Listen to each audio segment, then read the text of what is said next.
हाँ बल्लू, अगर तेरी लाठी इतनी शक्तिशाली है तो हमारे लिए सोना का पहाड़ बना। महाराज, ये लाठी भूख मिटाने के लिए है, धर्म बरसाने के लिए नहीं। तो तू मेरी आज्ञा का पालन नहीं करेगा?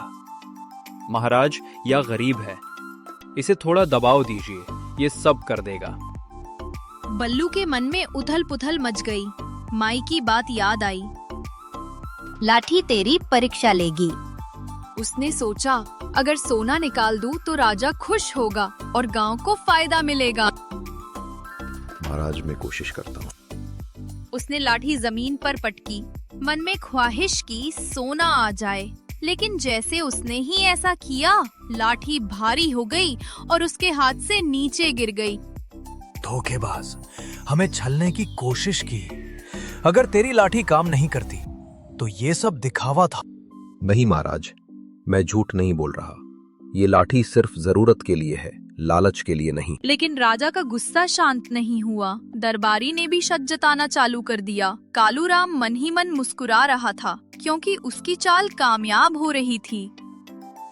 बल्लू, अगर तू सच कहता है तो साबित कर, वरना तुझे कैद कर दूंगा। महाराज, मैंने जो किया है लोगों के भले के लिए किया। कृपया कर मुझे दोषी न ठहराइए। बस अब यह राजा के फंदे में फंस गया। दरबार में अपरा तफरी मच गई। बल्लू का चेहरा पीला पड़ गया। उसकी लाठी पड़ी अब सदर लग रही थी और राजा की आंखों में शक और गुस्सा दोनों चमक रहे थे। बल्लू, तुमने मुझको मूर्ख बनाया है। पहले खाना निकाल, फिर सोना मांगने पर ये सब ढकोसला। सैड। नहीं नहीं महाराज, मैं कसम खाकर कहता हूँ, मैं किसी को छलने की कोशिश नहीं की। ये लाठी सिर्फ जरूरत पर ही चलती है और कुछ नहीं। पर महाराज, खाना तो आया था, क्या पता सोना भी आता कहीं, या गरीब झूठ तो नहीं बोल रहा। महाराज, ये गरीब भोले बनकर सबको बेवकूफ बना रहा है। इसके पास कोई जरूर गुप्त मंत्र है। इसे कैद कीजिए, तभी असली राज खुलेगा। सिपाहियों, इसे पकड़ लो। 4 सिपाही बल्लू के और बढ़ते हुए लाठी उठने लगा। अब लाठी भारी लग रही थी, मानो बल्लू से दूरी बना ली हो। हे नीलकंठ भाई, ये क्या हो गया? तूने कहा था ये लाठी मेरी साथी बनेगी, अब ये साथ क्यों छोड़ रही है? बल्लू के आंखों में आंसू थे। उसने लाठी को कस के पड़ा और फिर से कहा, हे भगवान, मुझको झूठा साबित मत कर। तभी अचानक दरबार के बीच से नीली रोशनी फैली। सबकी आंखें सी सौंधी आ गई। नीलकंठ चमकती रोशनी में प्रकट हुआ। रुको, ये गरीब झूठ नहीं है। पूरा दरबार चुप रह गया। सबके नजरें ऊपर थी। ये कौन सा चमत्कार है? ये वही चरवाहा है, मगर परीक्षा में डगमगा गया। उसने लालच का रास्ता चुना। ये लाठी तेरे लिए वरदान नहीं, श्राप बन जाएगी। याद रख, ये लाठी सिर्फ भूखों का पेट भर सकती है, जरूरतमंद का सहारा बन सकती है, लेकिन सोना चांदी नहीं दे सकती। इतना कहते ही नीलकंठ पक्षी फिर से इस प्रकाश में गायब हो गया। तो इसका मतलब ये है, ये लाठी हमारे खजाने के काम नहीं आएगी। हम तो इसे बेकार समझते हैं।